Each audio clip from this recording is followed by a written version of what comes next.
Hola, ¿qué tal? Muy bienvenidos todos a este segundo capítulo de Bienvenidos, perdón, me estoy repitiendo, es temprano para mí. Saltemos el muro episodio 2 acá junto a Joaquín Lavín y Alberto Mayol, para conversar o intentar conversar, o más bien dicho, intentar poner una conversación diferente en medio de un clima que es un clima complejo, enredado, tóxico, que tiene la conversación pública. ¿Cómo están, muchachos? Muy ¿Qué tal, bienvenidos. Mirko? Hola Mirko, Alberto, ¿cómo están ustedes? Un ¿Todo bien gusto. acá? Oye, aclaremos algunas cosas a la gente.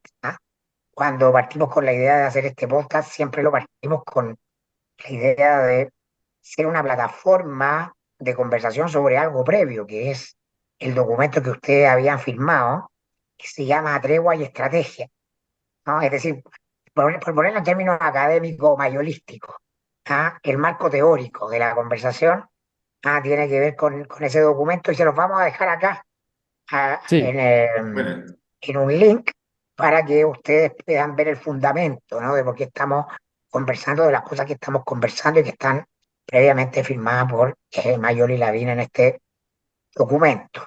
Y a la vez decirles recordemos, que, Mirko, que esa fue sí, una exposición que hace alrededor de un mes atrás, creo que fue a fines de agosto, no recuerdo la fecha exacta, hicimos primero en Icare, que efectivamente se llamó así Tregua y Estrategia, y que hablaba de las oportunidades de Chile, los obstáculos que al mismo tiempo esto enfrenta. Y que causó un impacto en el sentido de que personas como muy distintas, en términos de pensamiento ideológico o de posicionamiento tradicional en la línea vertical derecha-izquierda, concordaban en ciertas cosas. Y eso causó un cierto impacto, digamos, y mucha gente nos escribió como diciendo, oye, esto es lo que necesita Chile, que esta conflictividad que hay, de alguna manera tratemos de encauzarla para algo positivo. Y ahí surgió entonces esto y después nos empezaron a invitar de otros lados. Tuvimos la Universidad Católica del Norte, tuvimos con Cristian Barnck en ICARE también, ese programa que tiene él en EMOL, y así han surgido otros más. Tenemos que ir la próxima semana a la región del Biobío, a Herede, que es el encuentro regional de la empresa, que es como la ENADA de la región del Biobío, y así hay otros programados también. Pero efectivamente, ahí hubo un trabajo que hicimos durante varios meses y que, tal como en términos, como dices tú, sociológicos de Alberto Mayol, el marco teórico en que se enmarca este podcast. sí, en todo caso recordemos que además cuando nosotros lo hicimos, rápidamente Mirko comentó en redes sociales, cuando estaba todo el frenesí de las críticas, que es lo primero que aparece, obviamente, entonces destacando que era una propuesta que se salía de la caja y entonces empezamos en esta conversación que tiene que ver justamente con empezar a leer los escenarios, las situaciones y sobre todo las oportunidades de una manera un poco distinta, porque evidentemente cuando uno ha probado más o menos la misma fórmula y como es más o menos evidente, no ha funcionado o no ha funcionado del todo, bueno, algo hay que buscar, ¿ya? Lo mismo dijeron los argentinos y se fueron a Milei, pero bueno, Eso lo sabremos para bueno, la próxima emisión. la próxima emisión ya sabemos, Al- ya tendremos a Milei presidente. Albert Pues, Einstein tú crees que sacaba en decía, primera vuelta? Sí, sí, sí, yo Así creo que es. sí. Sí.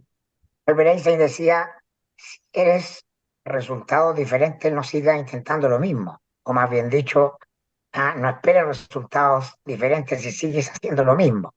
Exacto. Entonces, Exactamente. eso es muy, bueno, no hay que hablar acá de la inteligencia de Einstein, la capacidad de mirar por encima, ¿no? Yo creo que él se saltó varios muros, Sí. que eran los O muros sea, de la física de Newton, ¿no? hace dos De semanas, mira, un hace mundo dos material semanas ordenado. salió encontraron, porque uno de los problemas de las ciencias en general, en la física es particularmente relevante eso, es que hay muchas hipótesis que no pueden ser ni verdaderas ni falsas porque no están las herramientas para poder verificar.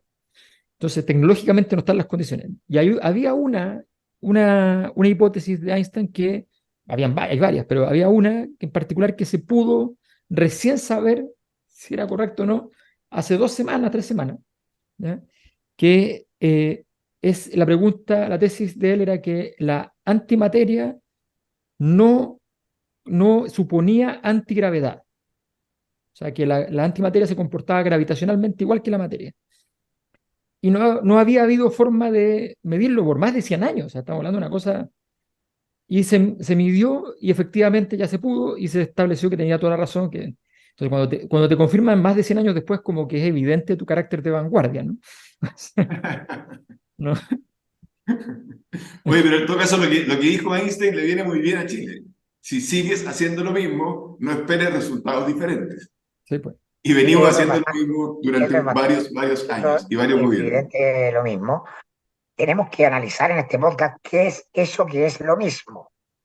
Y yo les propongo que para eso hagamos cada uno, a propósito, no podemos evadirlo, ¿no? Del 18 de octubre, 4 años que se conmemoraron, celebraron ayer, lo que usted quiera.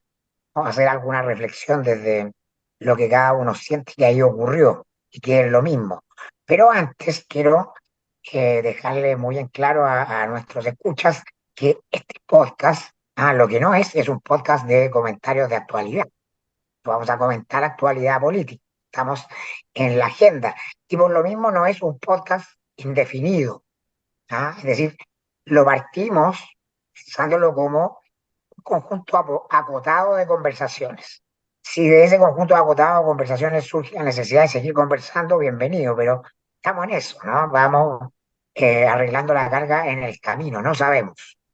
Así que, nada, pues, ¿qué les pareció la conmemoración del 18 de octubre? Igual el diagnóstico que tienen ustedes ya mirado con perspectiva de tiempo de este proceso. Yo creo que hay que partir por Alberto porque le leí un artículo, una columna ahí en la radio Bio Bio, en que hablaba de que esto había sido un infarto o un accidente cerebrovascular, o sea, como una especie Sí. de médico que analiza el paciente, y que tuvo un infarto. Así que yo dejo primero al doctor León en este tema y después voy a hacer mi acotación. A ver, lo primero para mí es que si la discusión conceptual respecto a lo que fue continúa, eso revela que hubo un problema de elaboración conceptual, de desarrollo intelectual durante el proceso posterior al estallido. O sea, si nosotros quiero recordar que el día domingo, en un acto súper contrario a la terapia psicoanalítica, se suspendió el análisis político en todos los canales de televisión. No hubo programas de análisis político. Después, el domingo después del estallido, o sea, el 18 es viernes, 19 es sábado, el día 20 ya, se suspendió y hubo un proceso en el cual en 24 horas hubo un giro muy importante que hace el presidente Piñera porque el domingo declara que esto es una guerra y el lunes pide disculpas en nombre de todo el proceso político chileno que había invisibilizado ciertas problemáticas y que no se habían hecho cargo suficientemente. Entonces, son discursos completamente incompatibles entre sí. Hay un giro importante, ¿no? En en esos momentos, en esa semana, era fundamental el proceso de ponerle palabras y diagnóstico no de saber cuál es la causa, porque también es parte del trabajo, pero sí por lo menos establecer una narrativa común de qué es lo que vimos. Entonces, si 3 años después, 4 años después, estamos en la discusión de si fue un golpe o una... Para que nos entendamos, las revueltas son muy frecuentes en la historia, pero muy, muy frecuentes. Algunas de las revueltas toman proyecto en algún momento y se transforman en revoluciones. ¿Ya? La revuelta que se transforma en revolución es una revuelta muy grande que además incorpora un proyecto revolucionario, una transformación radical, eh, que normalmente va acompañado de un uso, una revolución suele ser eh, más bien disruptiva, ¿no? Luego hay una etapa en la cual la revuelta puede convertirse en estallido, es decir, en un fenómeno que es térmico, o sea, es una agitación térmica elevada, se calienta tanto que sencillamente no tiene ninguna forma, solamente estalla. Frente a todas esas cosas, nosotros los seres humanos le ponemos voluntad presunta. Asumimos que detrás de todo esto hay una voluntad, un conjunto de voluntades, organización y qué sé yo. Pero claro, eso requiere harta imaginación, porque imaginarse que casi 200 comunas fueron las que se vieron afectadas por el estallido. Imaginarse que el 27 de diciembre, a las 7 de la tarde, en Vallenar, que hubo una gran protesta, el 27 de diciembre, entre Navidad y Año Nuevo, a las 7 de la tarde, ¿ya? En una plaza, hay una gran protesta. ¿Ya? Imaginarse que eso tiene algo que ver, ¿ya? Con un fenómeno que partió por un alza en el precio del metro, que afectaba, la protesta la hacen los estudiantes, que no les afectaba el alza del metro, sino que, o sea, si alguien empieza a tratar de sacarle una racionalidad a eso y justamente porque no la encuentra, dice, entonces aquí hay un plan, ¿ya? Nadie habría pensado un plan tan absurdo. O sea, nadie habría pensado una novela tan mal contada. Entonces, efectivamente es una patología de la sociedad. Las sociedades bajo ciertas condiciones de alta desintegración y de politización de esa desintegración, ¿ya? Porque a veces la desintegración no es política, bajo esas condiciones, entonces se producen estas explosiones. Bueno, eso fue lo que pasó.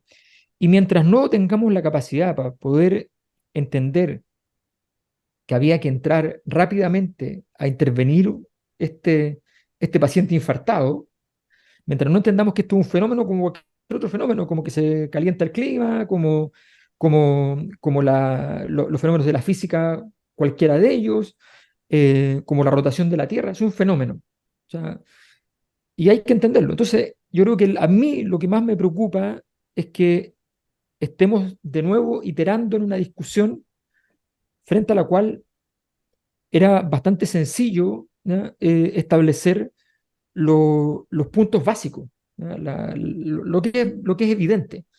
Eh, cuando en la Biblia se da una verdad revelada, se señala que la voz de Dios es rotunda y estruendosa. Cuando las cosas son demasiado claras, demasiado rotundas, demasiado estruendosas, cuando es explícito lo que está pasando, cuando la primera dama dice tenemos que distribuir nuestros privilegios, ¿ya? Primera reacción, cuando todos saben así automáticamente cuál es el punto, bueno, habrá que operar en esa lógica. Yo creo que en ese sentido, hasta el momento lo único que hemos puesto son paños fríos en términos de rescatar el sistema político del problema, que es parte del asunto, evidentemente, pero hemos estado solo en eso y todavía no tomamos claridad de cuál es el camino de salida. Nosotros veníamos con una crisis previa de varios años que se manifiesta explícitamente muy clara en el estallido.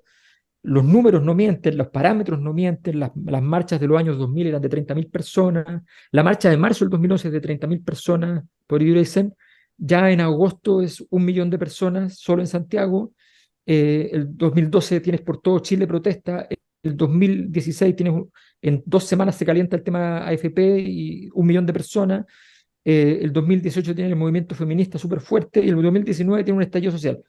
Si alguien no ve un parámetro allí, de que el paciente tiene las enfermedades, los síntomas recurrentes y cada vez más graves y más rápido, bueno, entonces estamos en una incapacidad de afrontar el problema. Bien, Gavin. Sí, mira, coincido en varias cosas con Alberto. Siempre se habla en el mundo de estos eventos de alto impacto y baja probabilidad. ¿Ah? O sea, por ejemplo, siempre se dice, oye, las Torres Gemelas, ¿ah? El atentado contra las Torres Gemelas, año 2001, obviamente cambió el mundo. ¿Ah? Y ese fue un hecho que uno diría, efectivamente, esto es de altísimo impacto y, por supuesto, baja probabilidad. Te digo esto porque bajo probabilidad de que ocurriera, pero ocurrió. Te digo esto porque el otro día me tocó ver en un programa de televisión en que se discutía este tema, y se discutía, no este tema, sino que a nivel internacional, lo que estoy diciendo yo, si el ataque, la incursión de Hamas, por ejemplo, en territorio israelí hace 2 semanas atrás, si ese era un evento de alto impacto y baja probabilidad. Y los expertos decían, obviamente de alto impacto de altísimo impacto, y probablemente va a cambiar la historia en el Medio Oriente como está ocurriendo en este momento, pero no es de baja probabilidad, en el sentido de que efectivamente había, a propósito de saltemos el muro, había una muralla, no es muralla con ladrillo, digamos, ni concreto, pero digamos, con rejas, con sensores, con electricidad, con drones. O sea, si hay esa muralla, porque evidentemente Israel consideraba que ese riesgo existía. Entonces, de baja probabilidad esto no es. O sea, entramos a hablar después de las fallas de la inteligencia israelí, etc. Yo no sé cómo clasificar el 18 de octubre en ese esquema, porque obviamente fue un evento de alto impacto, de baja probabilidad en el sentido de que ahora que Alberto lo menciona, o sea, primero, a mí me llamó la atención, creo que te lo mandé por WhatsApp, Alberto, que hace 2 semanas atrás hubo un saqueo gigantesco en una ciudad de Filadelfia, Estados Unidos. ¿Dónde era? Filadelfia, sí. En Filadelfia. Filadelfia, ¿ah? En que yo me imaginaba el Paseo Humada, ¿ah? O me imaginaba la Alameda, pero de Estados Unidos, Filadelfia, ¿ya? En que había grupos de personas tirando piedras, rompiendo con extintores las vitrinas, saqueando supermercados, saliendo para afuera con cosas que uno pensaba, bueno, esto ocurre en Chile, esto ocurrió para el terremoto, cuando la gente salía con los televisores, esto ocurrió para el 18 de octubre, pero en realidad ocurre más. Ahí me tocó estar por razones familiares en Francia en marzo de este año, cuando Macron sacó el tema de subir la edad de jubilación. ¿Se recuerdan ustedes? Sí. Y hubo en Francia, entre comillas, un estallido social. ¿Ah? Distinto, pero igual. Y nosotros vimos en la calle, vimos a las policías. A mí me tocó experimentarlo por el lado de que no había benzina. ¿Ah? Entonces, yo había arrendado un auto y obviamente tuve que estar parado en una ciudad varios días porque no había benzina. Y me decían, mira, están cortadas las carreteras. Pero ¿cómo están cortadas las carreteras? Si esto pasaba en Chile, esto me suena al paro de los camioneros. Estamos hablando de Francia, Macron, 2023, digamos. Pero bueno, o sea, efectivamente Pero pasa. me imagino que te fuiste a un buen chateau por ahí, pediste un queso con vino a esperar que la situación se arreglara, ¿no? Mira, no era tan bueno el chato, no, era bueno, pero tuve que esperar efectivamente. Y se demoró, y después tuve un dato muy chilense de decirme, mira, si tú te levantas a las 7 de la mañana y vas a tal bomba de benzina, que está a 1 kilómetro de aquí, vas a encontrar, pero tiene que ser antes de las 7 de la mañana, porque a las 7 de la mañana ya la huelga es Sí. total y no vas a conseguir nada. Y así sobreviví. Ese es el dato Pero lo que quiero decir es latinoamericano por que, claro, excelencia. claro, uno dice, bueno, estas cosas pasan en Chile, no pasan en ninguna otra parte del mundo, pero efectivamente son fenómenos que ocurren en la sociedad. Y para qué hablar de la primavera árabe y todas esas cosas.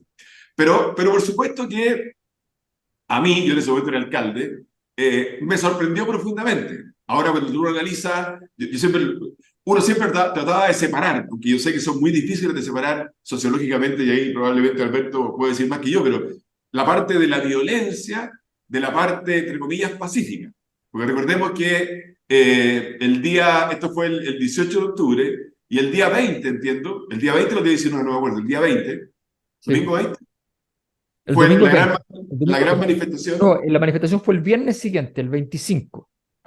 Perfecto. El La viernes gran siguiente. manifestación fue el viernes siguiente. Entonces, ahí pasó algo en la sociedad como diciendo, mira, esto ya es más que personas que saquearon, que rompieron, que se enfrentaron con carabineros, que participaron en esta violencia, sino que aquí hay algo como mucho más profundo en la sociedad, porque obviamente es algo probablemente lo más masivo que haya ocurrido en Chile. Entonces, ahí voy al tema del infarto. El infarto ocurre, obviamente, como dice Alberto, pero, claro, probablemente la probabilidad de ese infarto es mayor dependiendo de cuál ha sido tu estilo de vida. Si tu estilo de vida ha sido poco saludable, si no hiciste ejercicio, si comida chatarra, probablemente la probabilidad del infarto, si estás con sobrepeso, la probabilidad del infarto es mayor. Y ahí empezó entonces todo el análisis que efectivamente la sociedad chilena, cuando uno lo explica desde el punto de vista del economista, desde el punto de vista del economista, la explicación es: Chile pasó de un país, entre comillas, pobre a un país de clase media. Este proceso duró 20, 30 años, los famosos 30 años, y las políticas públicas, por así decirlo, siguieron siendo las mismas, no se adecuaron a las aspiraciones, los sueños, los ideales de este país distinto. Este país en que ya no eran 100.000 personas que entraban a la universidad, sino que era 1 millón de personas en la educación superior, y que obviamente entonces tiene otra expectativa, tiene otro sueño, y las políticas públicas no fueron capaces de verlo, o la clase política no fue capaz de irlas adecuando. Ejemplo clásico, las pensiones. Obviamente todos sabemos que si tú cotizas un 10% de tu sueldo y jubilas a los 65 años, y en promedio vivías 15 años más, bueno, ya, pero si ahora en promedio vive 20 años más o 25 años más, en la misma plata no va a alcanzar. Entonces, eso tendrías que haberlo cambiado, pero no lo hiciste. En parte también por culpa de un grupo que decía, oye, no, no toquemos nada, no cambiemos nada. Pero bueno, y otra cosa que a mí también me llama la atención es que, por supuesto, nuestra capacidad de inteligencia, inteligencia como país, digámoslo así, es cero. ¿Ah? Es cero. O sea, a mí, hay, como anécdota, fíjese que el día 18 de octubre, el día anterior, perdón, 17 de octubre, jueves, había una comida anual de la Interpol en Chile. Entonces estaban todos los jefes de la Interpol comiendo sin sospechar siquiera, esto lo encuentro increíble, sin sospechar siquiera lo que al día siguiente iba a pasar. Bueno, entonces, ¿qué te refleja esto? Que aquí no hay nada. Porque la gente dice, pero ¿cómo se pusieron de acuerdo el metro, en las redes sociales? Voy a decir aquí una cosa que ustedes se acuerdan de Alberto era muy joven, pero tú, Mirko, te acuerdas, la oficina. ¿Eh? No, sí, Bueno, lo menciono porque eso fue probablemente lo mejor que se ha hecho en inteligencia en los últimos 30 años en Chile. ¿Ah? En que efectivamente había asesinado a Jaime Guzmán, estaba actuando el Frente Patriótico Manuel Rodríguez, estaba el Grupo Lautaro, había descolgado del MIR, y obviamente, con situaciones que después se pueden discutir, pero que las instituciones de inteligencia usan, qué sé yo, pago de informante, agentes encubiertos, todo ese tipo de cosas, se logró. ¿Ah? Pero aquí nos encontramos con que la inteligencia era cero y que las fuerzas policiales estaban absolutamente sobrepasadas. Ahora, y para concluir, han pasado 4 años, y la verdad que, si bien es cierto, el fenómeno, entre comillas, se encauzó, palabra que ahora usa el presidente Boris, también que dice que la delincuencia está encauzada. ¿Eh? Entonces, claro, resulta que también el estallido social, entre comillas, se encauzó a través de este proceso constitucional, pero que estamos terminando 4 años después, en que en el fondo no ha cambiado nada, no ha cambiado nada para bien, digámoslo así. sí. Cosas que era evidente que había que cambiar en este minuto, independiente de la Constitución. Pero a mí me gustaría eh, hacer análisis de este tema en función de lo que nos convoca, que hemos dicho acá es el sueño, y más bien la necesidad, o ambas cosas, de tener conversaciones que abran mundos. Y el 18 de octubre es uno más de los temas donde tenemos conversaciones que cierran mundo. En rigor no son conversaciones, son griteríos. Los sectores se gritan entre sí para acusarse mutuamente de ser responsables y culpables. Y eso es un síntoma, a mi juicio, muy claro de lo que el 18 de octubre marca. Es, por así decirlo, a mi juicio, el deterioro final del sistema político. El sistema político chileno. El sistema político chileno organizado en lógica de la Guerra Fría, bajo un estatuto institucional de estructura de Guerra Fría, no el binominal, que no es simplemente eh, un sistema electoral, ¿no? Es una estructura de mentalidades, de cómo se organiza. Porque la gran pobreza, las grandes síntomas de la pobreza de la conversación en Chile tiene que ver con que todos lo hacemos mirándonos el ombligo y creyendo que Chile es una singularidad, así como la explosión del Big Bang. Y con Alberto en la Cosa Nostra, recuerdo, ¿no? Alberto dio muchas veces datos de cómo el estallido en Chile era parte de un conjunto de estallidos en muchas partes del mundo. Claro, el de Chile fue el de más alta intensidad, pero era un fenómeno global. Entonces, primero, para tener esta conversación, tenemos que ver la magnitud de que esto que está ocurriendo en Chile o que ocurrió en Chile, ¿no? Ocurrió en otras partes. Entonces, tiene que haber factores comunicantes porque las causas específicas en cada país pueden ser distintas, pero hay algo general. que es el malestar y deterioro con las clases políticas gobernantes. Eso viene a ser un síntoma global, pero en Chile todo lo discutimos con dimensión local. Esto, por ejemplo, fue muy evidente en toda la discusión del 11 de septiembre, ¿no? Que si el golpe era legítimo, que sí, que no, el golpe en Chile. Oye, hubieron golpes en toda América Latina, en los 60 y los años 70, porque eran parte de un contexto de guerra fría. Los golpes eran un diseño para el enfrentamiento entre dos potencias ideológicas que se disputaban el mundo. Entonces, lo que ocurrió acá ocurre, en consonancia con otras partes, pero tendemos a pensar o creer que lo que pasa en otras partes acá no va a pasar, ¿no? Acuérdense que hubo un estallido en Ecuador 3 semanas o un mes antes, que en Chile Piñera salió diciendo estas cosas en Chile no pasan, ¿Qué pasa? invocando o llamando, hablando de esa ignorancia que en general no estoy hablando de Piñera, de la clase política, para mirar, para mirarla. Yo creo que lo que está agotado, evidentemente, porque a la semana siguiente, ¿no? Porque no tuvo mucha prensa, pero fue a mi juicio muy importante. César Hidalgo, este profesor chileno del MIT, desarrolló una plataforma para preguntarle a los chilenos, que se llama Chilegracia, cuáles eran los principales problemas que a su juicio estaban siendo la causa del estallido. Estaban claritos, ordenados. El primero de todos, las pensiones, ¿no? Habían temas que tenían que ver con la atención de salud, habían temas que tenían que ver con el evidente problema que tenemos entre el nivel de salario y el costo de la vida. Había temas que tenían que ver con seguridad, etcétera, ordenadito. Pero el sistema político, ¿no? Lo único que fue capaz de procesar fue una salida que es ideológica o profundamente emblemática de la Guerra Fría, ¿no? Que es las miradas totalizantes de la sociedad. La solución a todos los problemas era la nueva constitución. No estoy diciendo que no se necesita una nueva constitución, creo que sí, evidente. Pero lo que marcaba el estallido eran urgencias. Entonces, el sistema político empieza en una crisis terminal, porque si el sistema político hubiera tenido algún mínimo de fuerza, o capacidad, o recursos, primero hubiera consensuado una interpretación común del estallido y hubiera arreglado un paquete de medidas, ¿ah? Para solucionar los problemas urgentes, para después de entrar a la conversación constitucional. Sin embargo, todo a la solución al estallido se constitucionalizó, lo que ha demostrado la luz, no de mi diagnóstico, sino de la evidencia, como decía Perón, la única verdad en la realidad, ¿no? La evidencia está mostrando que lo constitucional no está conectado con la solución intrínseca de los problemas que está expresando la sociedad.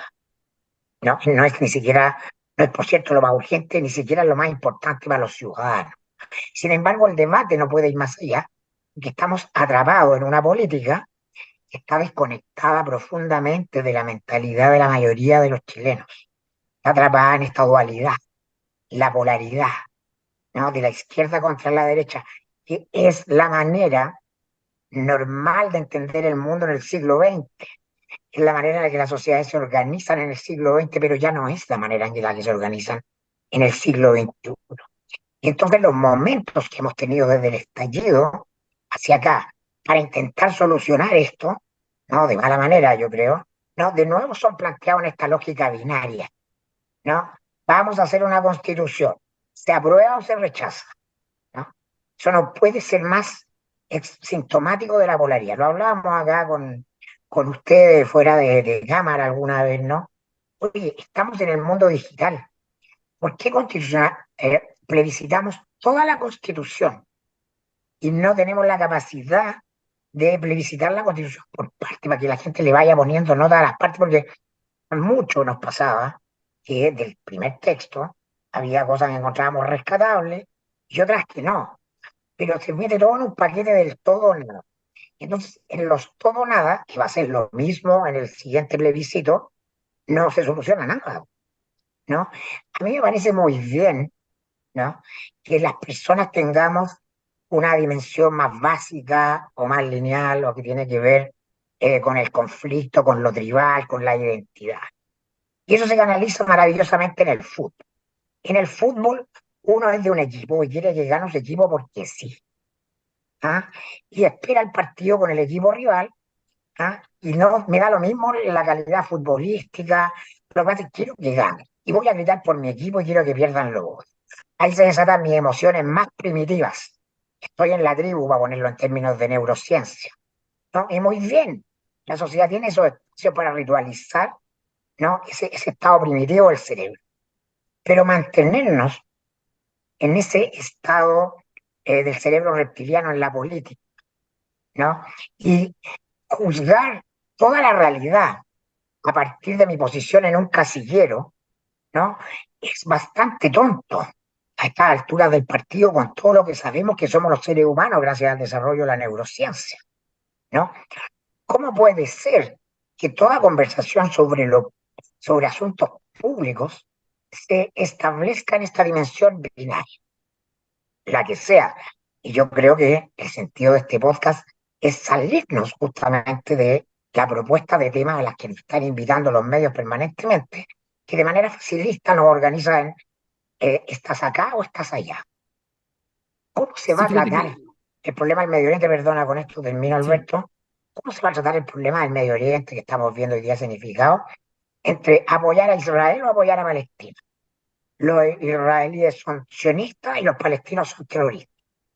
Entonces, todas las conversaciones complejas, ¿no? Que están entre medio, que están entre los grises, se pierden porque está la estridencia de esta polaridad.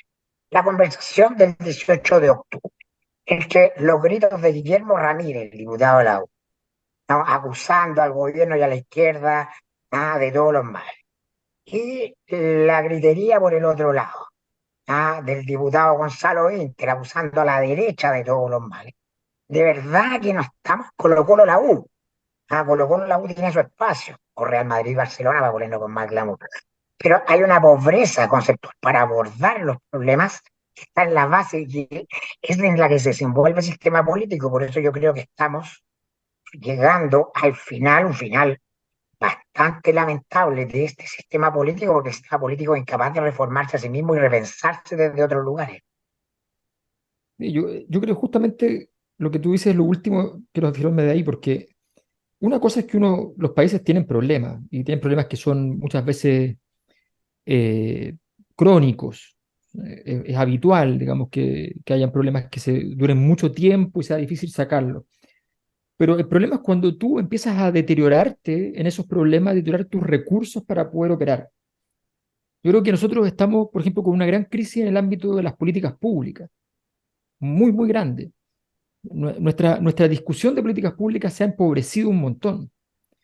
Eh, no, yo lo veo, o sea, yo durante muchos años he hecho clases en el ámbito de la administración pública y, y la verdad es que lo que se les enseña por parte de las universidades fundamentalmente a los estudiantes de administración pública es a cómo no te va a castigar la Contraloría. ¿Ya? Entonces, y por supuesto, si alguien hace algo más o menos creativo, va a tener 6 sumarios. ¿Ya? Entonces, obviamente, el premio no es ser creativo. ¿Eso significa que la Contraloría en Chile trabaja mal? No, al revés, debe ser una de las instituciones de control en el mundo más espectaculares. Realmente es una pega gigante, enorme. Pero el problema es que cada vez que hay un problema, que alguien comete un error, en vez de tratar de resolver un procedimiento que permita no cometer esos errores o que no existan esos vicios, ¿ya? Lo que se hace es sencillamente poner una regulación que hace que el sistema político, el sistema público sea cada vez más, esté más incapacitado. O sea, un rector de una universidad de regiones me decía, mira, yo por el costo de la transparencia, a mí me cuestan los pasajes de avión para mis académicos 3 veces más que en el mercado. Y ese En es los el costo de municipios la pasa lo transparencia. mismo. Claro, entonces tú dices, entonces ya la plata que tienen los órganos públicos es poca. Y resulta que tú además le pones un costo de la transparencia porque ¿cómo no va a ser capaz de tener un mecanismo? O sea, hay cosas absurdas. Una persona en Chile, según la legislación, puede ser sancionada con un sumario administrativo por ocupar los kilómetros de avión, ¿ya? Que obtuvo cuando estaba en el ejercicio de un viaje por su cargo. ¿Cómo la persona o sea, tiene que anotar y no ocuparlo, pero no los puede delegar a ningún lugar, no se los puede regalar? Hay un mecanismo para deshacerse de los kilómetros, ¿ya? O sea, Entonces, esos son mecanismos que cuando te quieren perseguir en un lugar, los van a ocupar cualquiera sea. Entonces, está lleno de trampas en vez de preocuparnos de cómo vamos a hacer políticas públicas que funcionen. Tenemos problemas gigantescos de la calidad de nuestras políticas públicas, hemos cometido errores gigantes, tuvimos a los niños un año sin colegio, tenemos problemas gravísimos derivados de aquello, hemos hecho todo lo que hay que hacer para paliar ese daño. Acá en España las clases estuvieron para un par de meses, después se diseñó un protocolo de acción donde los niños y su clase funcionaban como una célula, o sea, se movían para todas partes en conjunto, no se mezclaban con otras células, cada clase, formaban una inmunidad de rebaño, igual que la familia, ¿ya? Y los niveles de contagio al interior de los colegios eran iguales que los niveles de contagio en la calle. Entonces, no hubo que suspender clases, hay un protocolo que fue funcionando eficazmente y demostró que se pudo estar en clase durante todo ese tiempo, sin pérdidas. Entonces, ¿cómo no vamos, cómo cuando tenemos un problema vamos a salir deteriorando nuestras capacidades en vez de siendo capaces de desarrollar musculatura? Cuando uno tiene problemas muchas veces, lo que hace es que en vez de deteriorarse puede desarrollar capacidades. Entonces, no, lo estamos haciendo al revés. Entonces, y yo creo en ese sentido eh, que, que la confusión respecto a cuál es el rol de la política hoy día es muy grande. O sea, ¿cuál es el rol de la política? El rol de la política es, la política no es el poder, la política es una domesticación del poder. Se hace a través de cargos, sí, pero la política no es el cargo. La política es, el cargo es simplemente una forma de administración de esas funciones que se van a cumplir. El cargo es la organización. Y lo que es la organización es fundamentalmente una forma de administrar el tiempo del poder. El poder por sí solo es inmediato. El poder más grande ocurre al segundo después de la orden. El poder de la política está administrado en una dinámica de tiempo en el cual yo le digo a la ciudadanía, mire, para esto yo no lo puedo hacer ahora, esto lo puedo hacer ahora, ¿ya? Y necesito entonces crédito temporal. Y para tener crédito temporal tengo que tener legitimidad. Entonces la política requiere legitimidad. Esa organización, ese orden, esa sinceridad de, mire, yo esto no lo puedo hacer ahora, pero lo puedo hacer después, lo puedo hacer de tal manera, puedo llegar hasta cierto nivel, toda esa conversación no es posible, no ha sido posible. Eh, y hemos entrado en una discusión sin fin. Creo que la honestidad intelectual en esto es fundamental. Yo me acuerdo, en estas cosas prefiero ni siquiera decir cuáles son los personajes involucrados, creo que la clave es el fenómeno. Yo entiendo que haya personas que no querían, por ejemplo, el proceso constituyente número 1. Me refiero al principio, ni siquiera cuando existía la convención, nada, antes de eso. Cuando se establece un mes después del estallido, entonces que va a haber un proceso constituyente. Yo entiendo que hay personas que están en contra, pero hay personas que apoyaron a sus partidos para subirse al proceso constituyente y luego, un par de semanas después, tomaron la decisión, un par de días después, de ir por el rechazo, pasara lo que pasara. Como eso es inexplicable, porque ir por el rechazo porque no te gustó el texto, está súper bien. ¿Ya? Ir por el rechazo porque no te gustó cómo funcionó la convención, está súper bien, no tiene nada de malo. Pero estar primero como partido suscribiendo un proceso constituyente para una nueva constitución y al rato, un par de horas después, días después, decir, no, es que en realidad voy por el rechazo. Se supone que el rechazo es para no cambiar la constitución, ¿no? Entonces, no se entiende. Cuando no se entiende, esto lo pongo como ejemplo de la acción política que no es comprensible, que no tiene lógica. A mí eso, y eso que parece una tontería, es súper importante porque la razón por la cual se producen los estallidos es porque el malestar social no tiene que ver con que la gente lo pase mal. Ojo con esto. El fenómeno del malestar social no tiene que ver como el antónimo del bienestar social. El bienestar social es poder comprar toda la alimentación que necesitas, poder tener buena educación, poder tener un sistema de salud, tener protección, tener pensiones. Eso es un bienestar social. El malestar social no es lo contrario del bienestar. No es que te faltó carne, no es que te faltó hospital. Puede que te falte carne, puede que te falte hospital, pero no es eso el malestar social. El malestar social es cuando el sentido de la experiencia social administrada políticamente no te cuadra, no te calza, sientes que no tiene sentido que esto esté administrado porque te parece que funcionaría casi mejor si no hubiese nada. Eso es el malestar social, es la crisis de legitimidad total del poder. Y eso supone que es lo que le pasa a lo mismo que esos niños que entran en un estado disruptivo y se tiran contra la muralla de cabeza. Lo hacen porque sencillamente no entienden su experiencia. Están fuera cognitivamente de la capacidad de entender. Entonces, frente a ese escenario, yo creo que tenemos que ser capaces de dar orientaciones. Me acuerdo que cuando vino el estallido a mí me convocó a hablar con el presidente de la Cámara de Diputados, entonces hoy día senador, Iván Flores. Y entonces me dice, oye Alberto, explícame qué es esto en términos sociológicos, qué sé yo. Entonces le digo, mire, esto aquí, empiezo a explicar.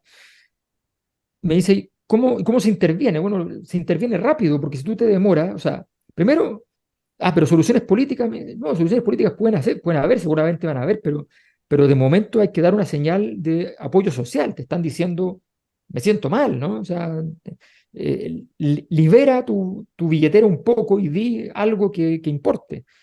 Entonces, yo le decía, mira, esto hoy día, esto era, no sé, el martes siguiente, hoy día esto vale 2.000 millones de dólares. La próxima semana va a valer 4.000. 3 meses después va a valer 20.000. ¿Ya? ¿Alguien tiene dudas de que la plata que se entregó entre retiros de AFP y bonos se entregó por el COVID o se entregó como resultado de la ilegitimidad del sistema político por el estallido? O sea, perdón, pero Chile fue el país que proporcionalmente más puso plata en los hogares, lejos, pero muy lejos. ¿Ya? ¿Eso fue porque fue una política del COVID? No, fue porque el sistema político estaba devastado. Y por eso hay retiros y cosas que eran increíblemente inimaginables y excéntricas, como los retiros de la AFP. Bueno, eso tiene que ver con el estallido. Yo creo que esa conversación de poder decir, ¿sabes qué? ¿Cómo cambiamos esta jugada? Ahora apostamos todo a la salida constituyente, no nos funcionó. Inmediatamente, a propósito de la misma solución, para repetir la solución para un problema que ya no lo fuiste capaz de resolver con eso, dijiste, teníamos una convención constituyente que iba a trabajar más tiempo, con más gente, y no funcionó. Ahora vamos a trabajar con un consejo constitucional que es más chico, con menos gente, y tiene que funcionar. Bueno, es improbable que entregue todo lo que se está pidiendo, incluso si llegase a ganar. Entonces, le estamos pidiendo herramientas que no tienen la capacidad para poder llegar a todos los bordes, y esto tampoco, evidentemente, se puede resolver soltando plata así a diestra y siniestra, porque sencillamente no la tenemos. El gobierno ha sido bien claro al respecto y el ministro se le ve bastante abrumado precisamente por ello. Bueno, yo creo, Mirko, que tenemos que saltar este muro. O sea, tenemos que ir saltando cada vez más muros, digamos, el muro de hace 50 años atrás, ahora el muro de hace 4 años atrás, porque es la única manera. Tal como tú dices, y Alberto lo mencionó, el tema de los retiros, por ejemplo, obviamente que eso fue más allá del COVID, eso tiene que ver con la debilidad del sistema político. Incluso con una constitución que en ese momento también, porque recordemos que todo lo que tiene que ver con plata no es iniciativa del Parlamento, pero finalmente fue el Parlamento el que gobernó, por así decirlo, y estableció esas políticas públicas. Después se sumó el Ejecutivo. Bueno, pasaron miles de cosas, pero ¿para qué lo vamos a entrar de nuevo? Pero además Chile, digamos, ha pasado por diferentes estados de ánimo durante estos 4 años. Y eso es importante señalarlo, porque obviamente lo que se estaba viviendo hoy día Alberto hace encuestas, nosotros también hacemos encuestas en la Universidad del Desarrollo, y una de las cosas que preocupaba, por ejemplo, hace 4 años atrás, es que efectivamente había un grupo no menor que decía, yo creo que la violencia es la única manera de que nos escuchen, y por tanto la valido. ¿Ah? Era un porcentaje, ya no recuerdo la cifra exacta, pero hay un porcentaje relevante, de varios dígitos, que decía eso. ¿Ah? Es la única manera que nos escuchen. Por tanto, está bien. Si tú haces esa misma pregunta, por ejemplo, hoy día te encuentras con totalmente opuesto a esto. Hoy día la gente la rechaza categóricamente. O la misma valoración de los carabineros, digo, cómo era cómo era antes y cómo era ahora. Entonces, como que la situación se dio vuelta, incluso ahora está pasando, ya va a llegar a situaciones como, no sé, porque que el Partido Comunista, por ejemplo, va probablemente a decir, yo rechazo la nueva constitución y prefiero la de Pinochet y Jaime Guzmán. O sea, cosas como que está tan extraño esto que hace, no sé, 4 o 5 años atrás tú diciendo que es una cosa imposible, es una locura. No, perfectamente posible. Prefiero esa constitución, la de Pinochet y Jaime Guzmán, que es la que me está describiendo ahora.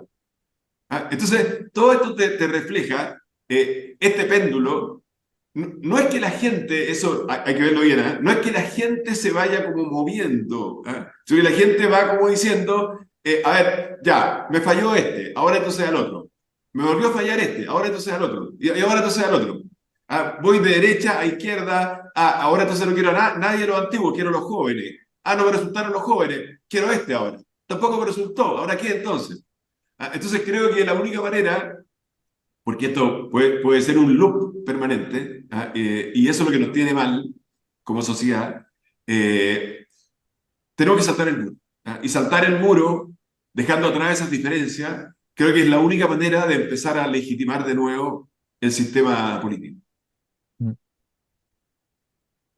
Sí, Sí, oye, a mí me dijeron, oye, pero ¿cómo voy a hacer un podcast con Lavín? Y bueno, y yo como lo digo en mi libro, creo que Lavín habló o venía hablando de hace rato de idea que a mí me llamó la atención. Primero lo expresó más bien jocosamente, creo, Joaquín, en esto del bacheletismo aliancista como a un globo sonda, y después hablaste de la selección chilena. Y lo hablamos en una oportunidad, me acuerdo, ¿no? De que el gran problema de Chile no es cómo ganar una elección, sino cómo gobernar, ¿no? La sociedad se va moviendo pendularmente y por lo tanto, por descarte, le va a tocar al grupo que no está gobernando al siguiente gobierno. Pero ¿cómo se gobierna? ¿No? Porque venimos viendo gobiernos incapaces de gestionar em, sus funciones desde Bachelet 2 ya con bastante claridad. Desde Piñera 1 por las movilizaciones estudiantiles, pero el deterioro es cada vez más. Y esta idea de la selección chilena implicaba justamente el romper, saltarse el muro, romper este esquema de gobernar simplemente con lo que son parte de tu banda, de tu familia, para ponerlo en términos cosanostreros, ¿no? Buscar legitimidades que vayan incluso más allá del sistema político en términos de rostro, que es parte de lo que yo creo es la normalidad del siglo XXI. Pero como la política está en el siglo XX, solo andamos con los que tienen la camiseta de este. La mayoría del país, mayoría abrumadora, no milita en partidos políticos, no le interesan los partidos políticos y no se identifica con los partidos. Sin embargo, para ser autoridad, tienes que estar dentro de un partido político, ¿no? Entonces, eso genera un encapsulamiento de la autoridad que responde a lógicas de poder de los propios partidos en vez de a lógicas de servicio, a lógicas de sentido común, a lógicas de pragmatismo a la hora de gobernar. Y hay un tema que ustedes plantean en su documento, en el Tregua y Estrategia, que es el del hidrógeno verde, ¿no? Y a mí me gustaría que entráramos a tocar este tema de lo que puede representar como oportunidad que conversemos virtuosamente en estas conversaciones que abren mundo sobre el hidrógeno verde, porque a mí, por ejemplo, siempre me dio mucha vuelta en la cabeza que, bueno, el gobierno de Piñera fue un gobierno que el estallido lo mató, ¿no? Anticipadamente. Yo creo que Piñera no terminaba su mandato y lo salvó la pandemia, ¿no? Bastante contra las cuerdas en ese minuto. La pandemia cambia la agenda y produce otras cosas. Y que si en alguna parte hizo algo reconocidamente o sea, transversalmente reconocido como bueno, fue en materia de hidrógeno verde. Fue el ministro Juan Carlos Llobet quien tuvo esa gestión, esa iniciativa. Y parecía tan de perogrullo que si algo se está haciendo bien por parte de una autoridad, en el siguiente gobierno esa autoridad se confirme. Pero eso en la lógica política chilena no puede ocurrir. No podemos tener un ministro que excepcionalmente, bajo condiciones de adversidad de la política, ah, eh, absoluta, haga algo. Que no se puede mantener un ministro de una administración a otra independiente que venga de otro lugar político. Creo que Llobet era un ejemplo muy claro de que esto podría ser una señal. Por cierto, yo entiendo que el sistema no está preparado para eso, que el sistema funciona en la lógica amigo-enemigo, la lógica tribal, nosotros contra ellos, los buenos contra los malos, etcétera, todas esas dicotomías. Pero cuán virtuoso sería la capacidad de mantener autoridades independientes de su color político de un gobierno a otro para empezar a saltarnos el muro de manera práctica, ¿no? Mira, una cosa antes de darle la palabra a Alberto. Yo creo que, Mirko, que todo eso del bacheletismo aliancista, esa frase que todavía me pena, digamos, en la derecha, es del año. Bachelet gobernó, empezó el 11 de marzo del 2006, debe haber sido 2007, por ahí. ¿Ah? Pero en Me el acuerdo fondo, esa es la intuición de lo que quizás las palabras da lo mismo, pero en el fondo la intuición era lo que había que hacer es eso, saltar el muro, o sea, hacer las cosas de manera distinta en Chile. O el hablar de que tiene que gobernar la selección nacional, bueno, es un poco lo mismo, es como decir, oye, yo voy a hacer la selección nacional, pero con Auda Italiano, Unión Española, Wander y la Católica. Oye, pero ahora no ¿Ah? podéis decir la selección de Berizzo, hay que cambiar la cuña, ¿eh? Oye, sí, de veras, ahí estamos mal igual. Necesitamos la selección nacional de Bielsa, por lo menos, desde ahí para arriba. ¿Ah? O quizá parte de San Paoli, pero no la de ahora. Pero en el fondo, eso es como muy de intuición. O sea, es obvio que sí, pues, si tú haces la selección nacional con estos cuatro equipos, bueno, vas a dejar jugadores muy buenos que están afuera. Oye, que el jugador muy bueno, digamos, es de Colo-Colo. Bueno, tráelo igual, digamos. ¿Ah? Entonces, otra manera de pensar esto, claro, finalmente cuando tú llegas a la práctica, pasa todo que es muy difícil de hacer porque los tuyos, tu tribu, te dice, oye, pero ¿cómo vas a llamar a Colo-Colo si tú eres de la Católica? Ah, ese que está fuera de la selección nacional, no, pero que los de la Católica son siempre mejores que los de Colo-Colo. Esa discusión es interminable. Ah, otra manera de mirarlo también es que haya políticas de Estado. Tú mencionaste el tema de la energía renovable, que lo hablamos bastante con Alberto en este documento de Tregua y Estrategia. La energía renovable, yo primero la empecé a escuchar con Máximo Pacheco. Puede haber sido en Bachelet 2, ¿ah? Puede haber sido. Creo que fue ahí. Y después, obviamente, Juan Carlos Llobet las potenció y ahora sigue, pero son políticas permanentes, digamos. Pero hay muy pocas áreas en Chile en que eso ocurre. Supuestamente las relaciones internacionales, por ejemplo, es algo así, algo así. ¿Ah? Entonces, necesitamos esto. Saltar el muro es eso, es socialdemocracia, pero al mismo tiempo capitalismo fuerte para recaudar, para poder gastar en más bienestar, en lo que decía Alberto, es selección nacional en los cargos. Y hoy día, además, con las oportunidades que Chile tiene, y con esto termino, es como eso es el drama, digamos, que además está pasando esto en un momento estelar de Chile, en el sentido de que el mundo está luchando contra el cambio climático y demanda lo que Chile necesita. El precio del cobre está por las nubes, el precio del litio también no está muy bueno como el año pasado, pero siempre mucho más alto que lo que fue tradicionalmente. Y estamos con la economía frenada y estancada, pero con cobre a $4, con una perspectiva estelar. Entonces, ¿cómo no vamos a lograr las políticas de Estado para esto? Y ahí el hidrógeno verde es uno de los grandes temas porque tenemos sol y tenemos viento, o sea, tenemos energía solar y eólica barata, pero la energía solar y eólica no la podemos exportar directamente, no estamos interconectados energéticamente ni con Argentina, a duras penas entre el norte y el sur de Chile, y por tanto si queremos exportar nuestro sol y nuestro viento, tenemos que exportarlo de otra manera, y una manera de envasarlo es el hidrógeno verde. Sí, yo creo que es evidente que, a ver, yo creo que hay dos formas, dos modos. Aquí lo más importante habitualmente y lo que no siempre se establece como relevante es el cómo. ¿Ya? El cómo se usa más bien para criticar ciertas formas en particular, pero más allá de eso no se llega mucho. Eh, y la gracia, el grueso de los logros están en el cómo. De hecho, hoy día hablamos tanto del desarrollo tecnológico. El desarrollo tecnológico es básicamente cambiar el cómo. Bueno, yo creo que hay dos dimensiones de esto. Una es que el aprendizaje más importante de cualquier área está en ser capaz de desarrollarse en concordancia con, vamos a decirlo en términos universitarios, el ramo 1 de la disciplina correspondiente. O sea, para, para Mirko, ¿ya? Periodismo 1. Si Mirko no sabe hacer periodismo 1, sencillamente no hay más. No hay más. ¿Ya? En mi caso, sociología 1. ¿Ya? En tu caso, Joaquín, economía 1. O sea, si uno está en un área y no sabe hacer lo central, no entiende la base de eso, entonces, y ese es un problema. Ese es un problema porque yo veo por doquier, en términos de decisiones institucionales, que la función 1 no se cumple. O sea, cuando yo tengo un sistema atragantado con la discusión de seguridad, donde tienes al Estado de Chile financiando la oficina del crimen organizado en las cárceles, ¿ya? Los tienes con oficina silenciosa porque uno lo llaman por teléfono y no se escucha ni un ruido alrededor. ¿Ya? Tiene una oficina silenciosa, aislada, ¿ya? Con teléfono, ¿ya? Que lo logran tener dentro masivamente, organizan desde allí el funcionamiento del crimen, ¿ya? Tienen alojamiento, comida, ¿ya?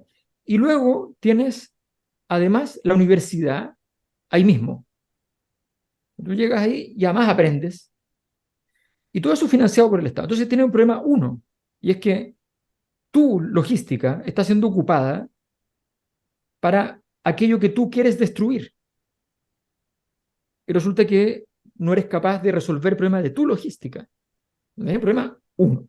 Una dimensión, esto vale en muchas cosas. O sea, yo he visto muchas veces decisiones de empresas privadas que defienden el libre mercado, defienden la libre competencia y que contratan al evidentemente peor proveedor. Entonces, yo digo, ¿creen o no creen en el mercado? ¿Ya? Entonces, porque me parece muy bien que crean en el mercado, pero bueno, por lo menos uno quiere ver entonces que efectivamente contraten al que sabía resolver el problema, en fin. Por otro lado, tenemos la dimensión en la cual tienes que ser capaz de ir más allá de los límites de la frontera, ¿ya? Por decirlo así, salirte efectivamente de todo el encuadre que se te formó alrededor. Para decirlo en términos universitarios nuevamente, hiciste una carrera entera. Pero luego de hacer tu carrera y de tener una perspectiva, si eres abogado, tienes la perspectiva jurista, lees el diario y ves al tiro las 6 demandas que podías hacer por noticia, ¿ya? Eres un buen abogado, te mandas tesis jurídicas así, fácil, fantástico, no hay problema. Y mañana, ¿eres capaz de pensar de otra manera? O sea, ¿eres capaz de darle una vuelta distinta? ¿Eres capaz o sea, eres capaz de salir de una mitología y escuchar otra perspectiva desde otra disciplina, desde otra visión política? ¿Eres capaz de escuchar eso? Bueno, y eres capaz de trabajar luego a partir de una perspectiva que no es la tuya. Entonces, por ejemplo, cuando yo hablo del tema de políticas públicas, yo me doy cuenta, cuando uno habla con personas que están en los bordes de la política pública, que trabajan en un mundo en el cual la política pública participa, pero no trabajan dentro de la generación de políticas públicas, pero interactúan con ella todo el tiempo, que la discusión sobre políticas públicas les resulta completamente ajena, no es que no la entienden, es que no la conciben, que no la ven. O sea, que se imaginan que la política pública es como le falta algo, hay que agregarle entonces eso. No hay más complejidad, no hay más reflexión. Eh, la, la, la calidad de la educación mejora la perspectiva del futuro y la perspectiva del futuro mejora la capacidad de comprar viviendas, porque si yo no creo en el futuro, yo no me compro una vivienda con un crédito hipotecario, porque eso requiere una cierta tranquilidad de futuro que no tengo en ese momento si es que no veo el futuro.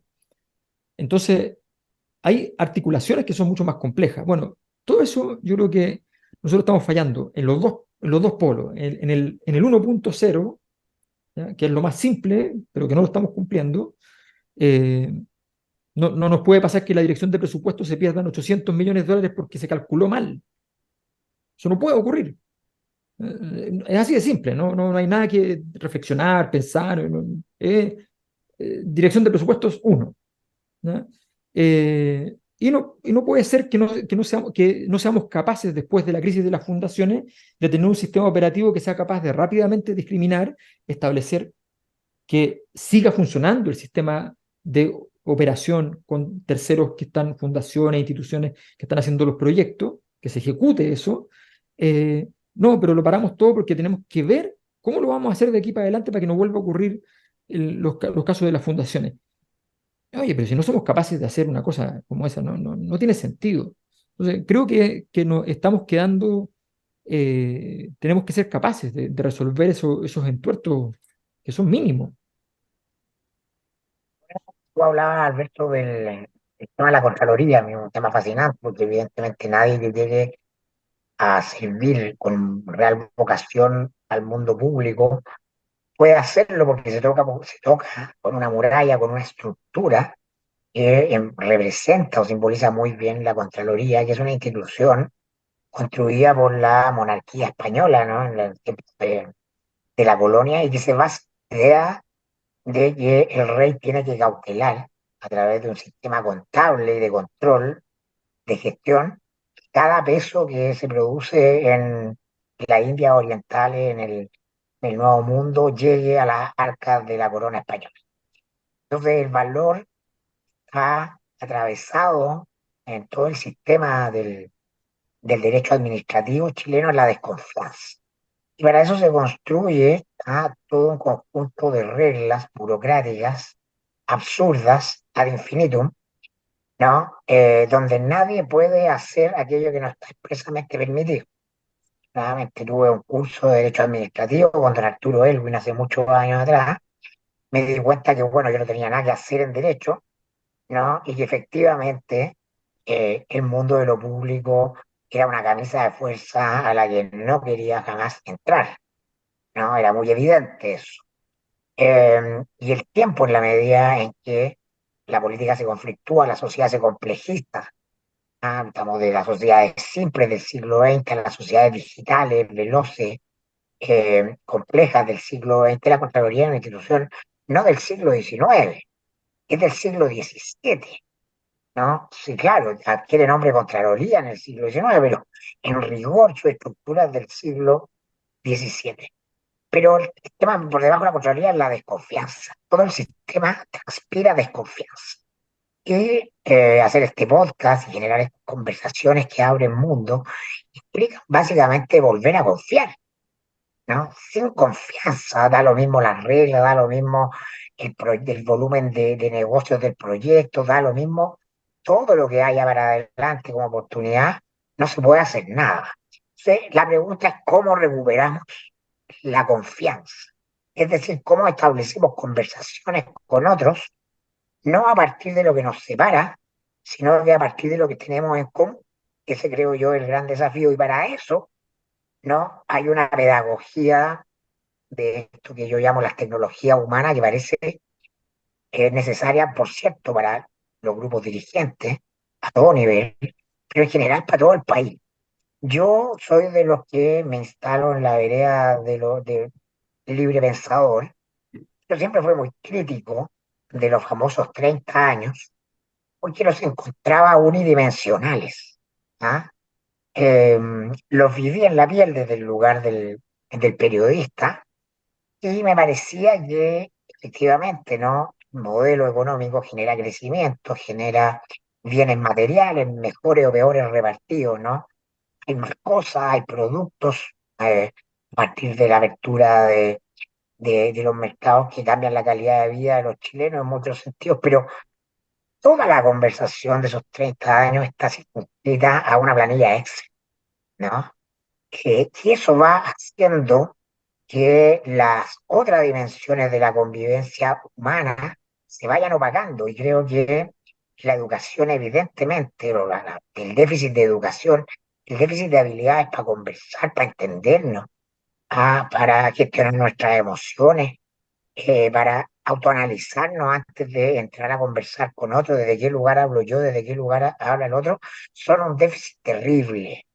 Creo que son producto básicamente, ¿no? De esta mirada unidimensional que dominó Chile durante mucho tiempo y de la cual estamos viendo una parte de los resultados. No desconozco ¿no? Los avances económicos, el bienestar material, muy necesario también, pero hay que ser capaces de caminar y mascar chicle. ¿Ah? Entramos a un mundo complejo donde tenemos que tener más variables que la planilla de Excel. Entonces, igual urgente se hace desarrollar capacidades humanas que no están en el ítem clásico de los KPI, ¿ah? No están en el ítem clásico de los centros de costo, ¿no? Ni del balance de fin de año, ni de la estructura de discusión del presupuesto de la nación. Es muy evidente que en lo humano hay un déficit, un deterioro muy profundo en Chile. Oye, ya vamos a tener que ir terminando, Mirko, pero Así es. quería hacer dos pequeñas reflexiones. Uno, respecto a lo que ustedes están diciendo, la Contraloría, el Estado. El Estado de Chile está obsoleto, digamos. ¿Ah? Y el sistema político, por su debilidad, no ha sido capaz de procesar eso y darle una solución a eso. Los países que han logrado salir adelante de la trampa del ingreso medio, de alguna forma lo han hecho, con un servicio civil profesional, etcétera. El otro día, bueno, Alberto conoce esta historia mejor que yo, pero el otro día estuve en Paillaco, región de los ríos, y me llevó el alcalde a un liceo al técnico liceo. profesional en que hay una planta solar y una planta eólica, mini planta solar y mini planta eólica, para que aprendan los estudiantes, pero una planta real, que se la donó una fundación, la Fundación Luxi.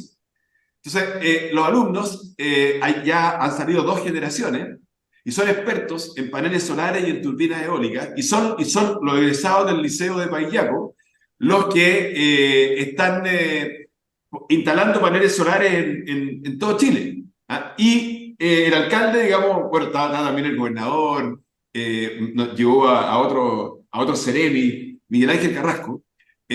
el alcalde, porque el Ministerio de Educación dice, no, ustedes tienen que salir con el título de electricistas. Pero ¿cómo si nosotros somos expertos en energías renovables? No, pero es que aquí está definido, no existe esa mención, experto en energías renovables, no existe. El Ministerio de Educación solamente titula aquí, Liceo Técnico Profesional, electricista. Oye, pero ¿qué suponen los enchufes, las casas? Esto es otra cosa. Sí, ¿qué le vamos a hacer? ¿Ah? Entonces, eso te refleja, digamos, lo obsoleto que está el Estado de Chile en una cosa Tú fuiste ministro de Educación, pues, aquí. exactamente, absolutamente obvia de cambiar, absolutamente obvia de cambiar. Y lo segundo, y para terminar, hay personas que son como todo o nada. Lamentablemente, la sociedad chilena está como en el todo o nada, esta polarización. A lo mejor yo puedo estar, si yo empiezo a hablar de las 10 cosas más importantes de Chile, 10 cosas más importantes que hay que arreglar en Chile, a lo mejor vamos a estar, no sé, en desacuerdo en 7, pero estamos de acuerdo en 3. Pero la mentalidad actual es, no, no, no, no. O sea, estamos de acuerdo en esto, pero esto está en desacuerdo. No, adiós, chao. Contigo cero, cero. ¿Ah? O sea, es todo o nada. Eso es lo que hay que cambiar. Es al revés, o sea, yo a lo mejor con ustedes no voy a estar de acuerdo en 7 de las 10, pero estas 3 que estoy de acuerdo, hagámoslas, porque si no, quedamos en cero. Y ese es el cambio que queremos hacer y ojalá este podcast contribuya a eso. Sí, Muy yo te bien. agrego eso simplemente una cosa muy simple. Cuando en los regímenes parlamentarios, cuando se negocian gobiernos de coalición con partidos que son bien lejanos, se puede hacer de dos maneras. Eh, Hay países y hay experiencias muy malas donde básicamente hacen como un tratado de tordesillas. O sea, agarran todos los ministerios, los separan en porcentaje y dicen, estos son todos tuyos, ahí tú veis qué hacer y yo me voy con estos otros. Entonces puedes tener una cosa completamente desquiciada, ¿ya? Donde unos van para un lado, otros van para el otro. Listo, ¿ya? Eso ha pasado en las últimas décadas, no voy a decir la cantidad de países porque es doloroso para los embajadores correspondientes. Luego está la dimensión de los países donde, a veces el mismo país le ha pasado las dos cosas en todo caso, donde las dos coaliciones, que son más o menos lejanas, tienen que sentarse a ponerse de acuerdo y se lo pasan en una negociación muy larga, varias semanas, meses eventualmente, trabajando la ingeniería de detalles de cada uno de los acuerdos a los que van a llegar, lo que están dispuestos a entregar, hasta dónde van a llegar, y llegan a un acuerdo conjunto, ¿ya? Donde todos los temas de fondo entonces se establecieron. Y por tanto, cuando firman el convenio de gobernar en conjunto, efectivamente están disponibles a cumplir un trazado que está definido. Bueno, obviamente, este último es el camino. Entonces Entonces, en el fondo, la profundización de la discusión, no la voluntad puede estar, pero la voluntad tal como está, la voluntad se va, porque tú dices, no, yo aquí, no, la voluntad no es que uno se rinda frente al otro, no es que uno acepte frente al otro, sino que sencillamente los dos digan, mira, es que para mí esto es muy intransable y es muy intransable por esto.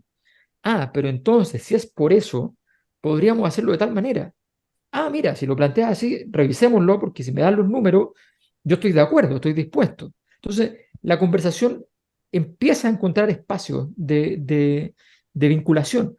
Si esto se hace a la rápida, así como ya nos sentamos, y esto para ti, esto para mí, esto para acá, y qué sé yo te doy tal proyecto, tú me pones tal otro proyecto y ya está, obviamente no es el camino, va a terminar mal eso, va a terminar muy mal o va a terminar con cinismo. O sea, las dos coaliciones de gobierno finalmente separadas entre sí van a gobernar cada uno en su terreno, van a hacer lo que quieran y mañana vamos a tener, en 5 o 10 años, vamos a tener unos caminos de políticas públicas que no conversan en nada. Entonces yo creo que hay mucho por hacer, hay mucho por hacer. Creo que también en algún momento tenemos que hablar un poco del mundo de la empresa en ese sentido, pero ya quedará para otra oportunidad.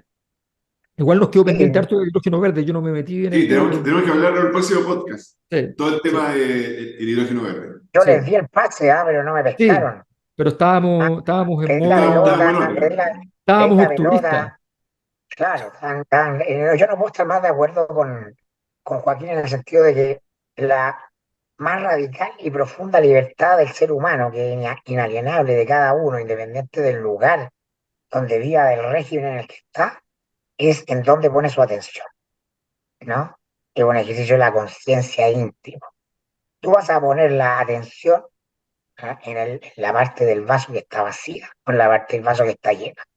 En este caso, en lo que tenemos en común, ¿no? Es justamente enfocarnos simplemente en los 3 puntos de los 10 en que estamos de acuerdo y no en los 100. Ahora, estamos justamente en el problema de que todos están metidos en el muro, en la trinchera, porque nuestro cerebro tiende a destacar mucho más, a impresionarse mucho más fácilmente en la medida en que estamos programados en este cerebro instintivo reptiliano que es para defendernos, ¿no? Que es para sobrevivir, es mirar la amenaza, ¿no? Y hay un ejercicio de mayor evolución en la medida en que nos aperturamos, ¿ah?, de conciencia y miramos las oportunidades, ¿no? Y ahí está el cambio radical. Todos los que están, y todos los seres humanos en la Tierra tienen la opción de elegir, ¿ah?, en qué se van a enfocar su atención, ¿no? En lo, en el desafío, en aquello que es una adversidad como una oportunidad, ¿no? O como una fatalidad. Y voy a seguir repitiéndome, ¿no? Y viendo lo malo que hay en esto, voy a decir, ya, acepto esto, ¿no? Y qué oportunidad me presenta esto para saltar. Yo creo que esta conversación busca ser un primer espacio, aporte para generar ese lugar donde no nos vamos a enfocar particularmente en aquello que nos separa, sino todo lo contrario, porque está lleno de espacios y conversaciones y debates y lugares comunes, ¿no? Donde ocurre lo otro, y no nos lleva a nada, que solo nos cierra mundo. Así que con eso no sé si quieren decir algo antes de terminar. Joaquín Lavín, no te asustes porque estamos pasados de la hora, porque los podcasts no tienen que durar una hora. Teníamos podcasts de la Cosa Nostra que duraban casi 2 y eran muy escuchados, ¿no? Sí, Entonces, no, no Competíamos, te, está bien, competíamos. no te Joaquín. asustes. Yo pensaba que tenían que durar así un tiempo No, determinado. No, nosotros no, Eh, nada. eso es periodismo 100, periodismo 1, como diría entonces Alberto, que los podcasts. No, eso, en tu época no existían los podcasts cuando tú hacías de no, periodismo. po. No, pues yo creo que esa es la lógica análoga. ¿Ah? Los espacios en los medios tradicionales tienen duración, ¿ah?, tantos caracteres, pero en el mundo digital nos permite esta libertad absoluta de hacer lo que queramos, Sí. ¿ah? No, no, no, Sí, yo sí, solo sí. comentar que en el próximo podcast siempre vamos a tener que hacer algunas excursiones, llamémoslo así, a la contingencia, excursiones. Probablemente la próxima vez sí, vamos a mencionar qué pasó en Argentina, lo que decía aquí Alberto, si ganó Milei, si no ganó Milei, algunas cosas que sean así. Pero el punto de fondo de este podcast es efectivamente saltar el muro y enfocarnos en aquellas cosas en que podemos podemos llegar a acuerdos, aquellas cosas que ayudan a Chile y que son comunes a todos nosotros. Y entre eso vamos a ir mencionando los temas que tratamos en ese trabajo de tregua y estrategia. Así que el hidrógeno verde, dejémoslo para el próximo. No, sí, Y estoy es, completamente de acuerdo. Creo que tenemos ahí un camino y efectivamente, bueno, está lo de Milei. También podríamos hacer algunas referencias también a lo que pasó en el viaje a China, que probablemente en las próximas semanas vamos a saber más respecto a todo lo que se logró o no se logró en ese camino, que puede tener mucho que ver con esta conversación, porque eso fue obligatoriamente una salida de la caja para, para la presidencia. O sea, Oye, una anécdota final, además, ¿ah? Una anécdota final, Mirko, dale, dale. dicen que, me tienen que corregir ustedes, pero que a propósito del 18 de octubre, ¿qué significó el 18 de octubre? Que Chu Enlai fue un premier chino que trabajó muy estrechamente con Mao, ¿ah? Y que el año 72 visitó Francia. Entonces le preguntaron a Chu Enlai en Francia qué opinión tenía de la Revolución Francesa. ¿Ah? Y él habría dicho, mira, con una sabiduría muy china, habría dicho, mira, es un hecho demasiado reciente como para tener todavía una opinión definitiva. Lo había escuchado y es muy cierto. Déjame que a propósito de eso, ¿no? Las coyunturas en este mundo convulsionado, ¿no? Te obligan o te proponen siempre tomar una posición muy rara, ¿no? La explosión o ataque de los misiles ahí en el hospital en Gaza. Entonces, alguien en Twitter decía, oye, realmente no tenemos cómo saber quién fue acá donde estamos, ¿no? Vamos a creerle a quien le queremos creer, ¿no? Los que son todo el mundo islámico está incendiado, indignado y todo, por supuesto, que no van a discutir ni un segundo que el culpable es Israel. Y así al otro lado hay un punto importante de gente que cree que evidentemente es un proyectil fallido y la llegada. Bueno, tenemos la tentación rápida de pronunciarnos de acuerdo a la trinchera donde nos encontramos, pero también tenemos la opción de no hacerlo. Y eso implica que, que estamos nosotros mismos en una posición de neutralidad. O sea, que te puedo decir, oye, pero cuando está ocurriendo algo tan horrible no puedes ser neutral, ¿no? No, al contrario, ¿no? Mira las ganancias, mira lo que pasa cuando eres neutral, ¿no? Si no, pregúntale a los suizos que se saltaron la Segunda Guerra Mundial y no dejó lugar del mundo donde no hubiera conflicto, donde no todos donde tuvieran que alinearse. Y no, ¿no? Mira el nivel de desarrollo que hay en Suiza, mira las oportunidades que tiene la gente en Suiza, porque bueno, allá se va el dinero por esa neutralidad. Ser neutral no siempre es malo. Yo diría que en estos tiempos convulsos es muy bueno. Y eso no implica que no tengamos una posición reflexionada sobre lo que ocurre, pero tener que pronunciarnos obligadamente, ¿no? Si esto es A o Z en cada cosa que va ocurriendo es simplemente poco inteligente. No sé si quieren aportar algo más, si no cerramos, yo solamente iba a aportar Alberto. que para el tema lo vamos a seguir viendo seguro, el tema de esta guerra, porque poco no va a durar. Así que Em, lo que quería aportar simplemente es que el ya citado ministro de Relaciones Exteriores de China en los 70, Zhou Enlai, es el mismo que se reunió con Clodomiro Almeida y que le comentó a propósito cuando le dijo, están yendo demasiado rápido con eso del litro de leche. ¿Ah? Nosotros no nos atreveríamos a tanto. Tenía una visión efectivamente en los tiempos completamente distinta a la que nosotros utilizamos. Un gusto y nos vemos la próxima semana. Nos vemos, que Chao, estén chao. bien. Gracias.